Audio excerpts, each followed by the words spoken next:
again, a lot of issues on offense for Oklahoma in 2024. Oklahoma's undergoing a big reset at quarterback, wide receiver. Let's discuss the 2 new wide receivers the Oklahoma Sooners added in the transfer portal on Wednesday. Coming up next here on Locked On Sooners.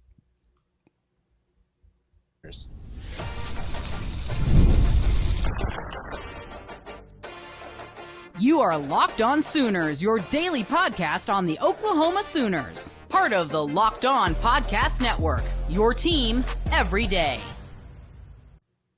Thanks again for listening and tuning into Locked On Sooners wherever you get your podcasts. Again, we're free and available on all podcast platforms and on YouTube, so hit that subscribe button and that notification bell to let you know when new episodes drop. We're part of the Locked On Podcast Network, your team every day. The Oklahoma Sooners added to the wide receiver room on Wednesday with a pair of new additions. Not the R&B group from the early 90s. No, these are 2 wide receivers that are going to hopefully add some big-time playmaking ability to the Sooners, and that is Javonnie Gibson by way of Arkansas Pine Bluff and Keontez Lewis. Sorry. Keontez Lewis, not Keontae. We're both on it today. Here we go. No problem. Here we go. Once again, thank you so much for tuning in and subscribing to Locked On Sooners wherever you get your podcasts. We're free and available on all podcast platforms and on YouTube, so hit that subscribe button and that notification bell to let you know when new episodes drop. Jay, the Oklahoma Sooners added a pair of new additions to the wide receiver room. That's not the R&B group from the early 90s. No, that's 2 additions in Javonnie Gibson from Arkansas Pine Bluff and Keontez Lewis, who signed with the UCLA Bruins in the 2021 recruiting class, went to Wisconsin, and then ended up at Southern Illinois. Jay, what does this mean for the Oklahoma Sooners wide receiver room? Oh, that means that you're going to see some additional growth here. That's what you're looking for. Javonnie Gibson gives you a big frame wide receiver, 6'3", 205. And yes, he came from Arkansas Pine Bluff. But let me explain why you should still feel some excitement there. Because not only have we had a player from Arkansas Pine Bluff transfer into Oklahoma that you all really much beloved, but also the leading receiver in the SEC last season came from HBCU ranks, from those ranks. So first off, the player that you all beloved, Mark Bradley, y'all remember him? He played here at Oklahoma, wore number 1, had an outstanding game against Oklahoma State. I think he had like 3 touchdowns in that game. Absurd. Anyway, he's from Pine Bluff, Arkansas, played at Arkansas Pine Bluff, and transferred into OU. So that was a big one from the early 2000s that you got.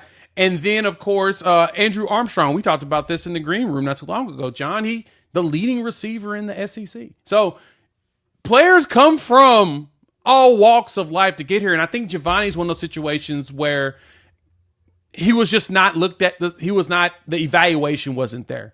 He was there for a year. Then last season he played. The statistics are absurd. John, I know you're going to share that in a second.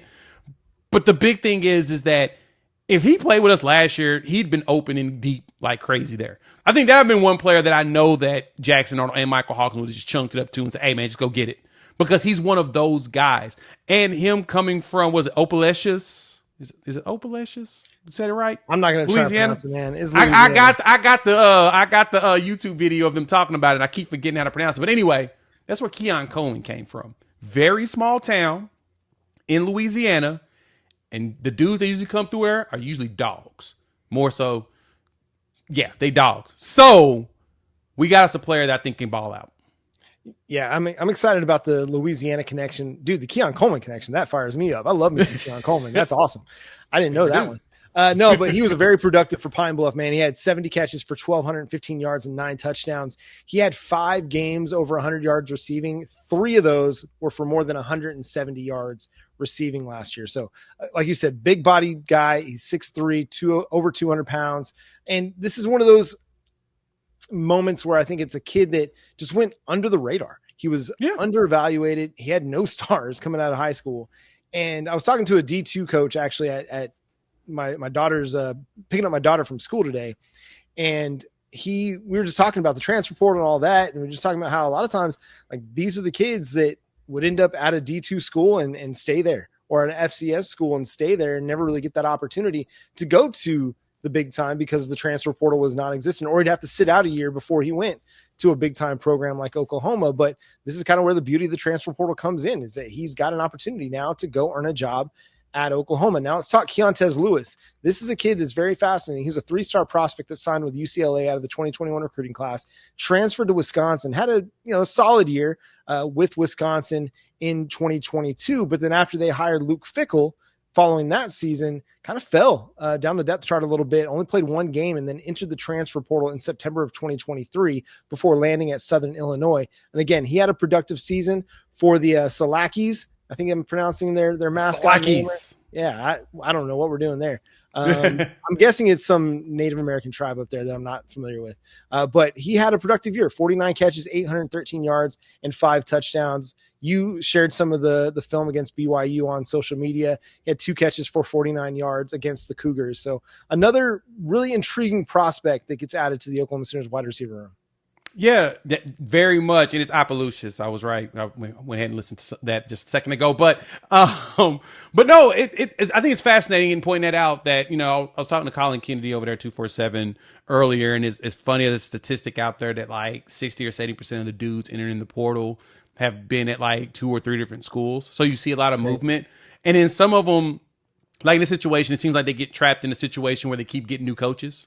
Mm-hmm. Right. They're at a place. They think they're settled. New coach comes in. Like, I don't fit what they're doing. Go to the next school. That coach gets fired. So no longer fit in the system for that guy. And you keep moving around. So you get unfortunately left in the shuffle. And a lot of players end up in that situation. It's not good for them, unfortunately, but he's still been able to be productive. And so he's another sizey guy. Yeah. Well, he's 6'3", as well. So it seems like we have a type when it comes to when we're recruiting wide receivers. We don't see very many small guys, or I guess you could say quote unquote gadget guys, slot dudes that we're really picking up. I mean, you still got Deion Burks, 5'9", and still a freak as far as just his strength and his ability. But you're starting to see that they're going after big body dudes that they're hoping to be that number one guy on the outside. So adding this veteran, and he's only got 1 year left of eligibility. I kind of noticed that too, that you're really only seeing guys with 1, maybe 2 years, kind of matching them up to the John Mateer timeline, so that as soon as Michael Hawkins is, he's primed and ready to go, he's coming up with all of the young wide receivers that he's working with all the time to where they have that instant chemistry. But I love Lewis's game. Like I say, he's another guy that's big, catch it up, catch it deep, catch across the middle. I can tell that we do have a type. Yeah, it's good to add that size. You got to have some of that to hold up to some of the physicality that comes in the SEC. Yes. And what I like about these 2 additions is they're guys that, again, have some collegiate production, albeit at the FCS level, but you're getting them as they're ascending, right? They're not guys that have been just sitting on the bench for the last couple of years that had high star ratings, but just haven't played and produced. Would you like to listen? You have those guys on your roster right now, right? You have the Zion Kearney, Ivan Carrion. You've got Elijah Thomas and Emmanuel Choice. You got Zion Reagans. You got a walk-on and Jacob Jordan that you really, really like. So you've got enough guys that haven't really created a lot of production that you want to continue to develop, but you needed some guys with experience. Again, it's FCS, but it's experience, right? It's that whole scene from Thanos talking with Loki, right?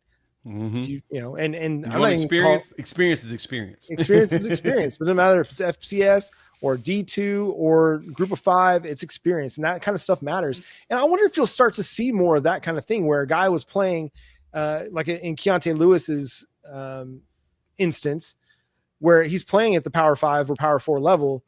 It's not really working out. So he drops down a level, goes, plays, kind of like in baseball, right? Things aren't really working out at the big leagues. Yeah. You go quote unquote to the minor leagues. You kind of refine your game a little bit, and then you get back up to the show before you have your kind of big breakout. So I wonder if you'll start to see that more and more, because sometimes going from Power 5 and didn't really work out to another Power 5 team, a lot of times it doesn't seem to work out great in most instances, but that's not to say that that's going to be the case. But the other thing I like about this is that it doesn't automatically lock you into a starting 3.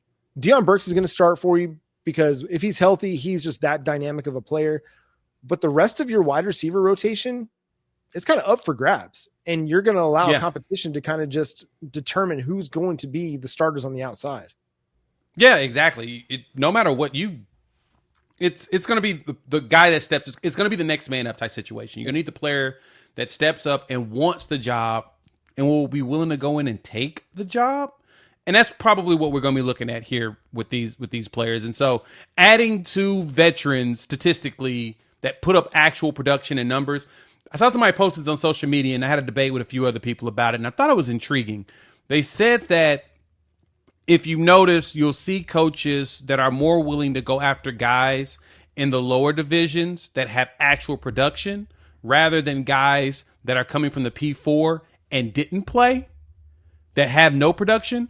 And that's kind of where you see the excitement more, because one, there's a lot more guys that are probably in the lower division with a lot of production that's trying to find a way to move up to continue to prove themselves. And then you have the guys that haven't gotten production for whatever reason they didn't, if it's injury, if they just didn't play. There's multiple reasons why they didn't get it, but they're there also and available. And so it's like, okay, which one would you prefer? Would you want a guy that's actually been out there and shown that they can run routes and make things happen, or a guy that has been in practices at the P4 level but didn't do anything? To me, I kind of want to see the production and see if it feels like that translates easier because they've had a taste of what it is to get those numbers, and now they know what they need to do or refine in their game to keep doing it. Yeah, I think you go with the guys that you know that you're developing, and then add guys with production. And again, neither of these guys are going to be progress stoppers. And I feel the same way about Luke Buklenko, the offensive lineman that they brought in. Good player, but not necessarily somebody that's going to keep somebody like Jake Taylor, Jacob Sexton, or Logan Howland from having an offensive tackle job, or Michael Fasusi or Ryan Foje. Like, it's just best man wins. Just create competition, let the best man win. The Oklahoma Sooners, though, might not be done offering off or bringing in offensive tackles or wide receivers. We'll discuss that coming up next here on Locked On Sooners.